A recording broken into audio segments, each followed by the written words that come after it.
बाद में एहतजाज पर तहरीक इंसाफ की क़यादत के खिलाफ दहशतगर्दी के मुकदमात का इंदिराज। इमरान खान, असद उमर, सेनेटर फैसल जावेद, आमिर कियानी समेत कई रहनुमाओं को नामजद किया गया है। FIR के मुताबिक PTI कारकुनों ने तोड़ फोड़ और पुलिस पर पथराव किया, जिससे कई अहलकार जख्मी हुए।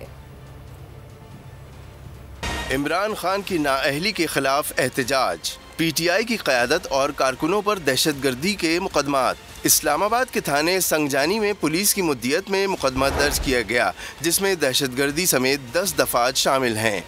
FIR में साबिक चेयरमैन चौधरी नासिर गुज्जर समेत मकामी क़यादत और कारकुनों को नामजद किया गया है, जबकि आनत जुर्म की दफ़ा में चेयरमैन PTI इमरान खान, असद उमर और अली नवाज को भी नामजद किया गया है। सरकार की मुद्दियत में इस्लामाबाद के थाना I-9 में भी मुकदमा दर्ज किया गया है।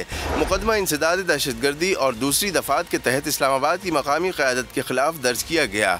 मुकदमे में सेनेटर फैसल जावेद, आमिर कियानी और क़य्यूम अब्बासी के नाम शामिल हैं। FIR के मुताबिक PTI कारकुनों ने तोड़ फोड़ और पुलिस पर पथराव किया, जिससे कई अहलकार जख्मी हुए। हमें भी पता है कि इलेक्शन कमीशन PDM का विंग है। सिर्फ बोल दिखा रहा है कराची से पेशावर तक। इमरान खान को इलेक्शन कमीशन ने नाअहल करार दे दिया है। मुल्कगीर एहतजाज बराह रास्त। देखते रहिए बोल। सबसे ज्यादा व्यूज, सबसे ज्यादा रील्स और सबसे ज्यादा रेटिंग के साथ बोल अब भी नंबर 1 पोजीशन पर बरकरार। सब्सक्राइब करें और बेल दबाएं ताकि कोई खबर रह न जाए।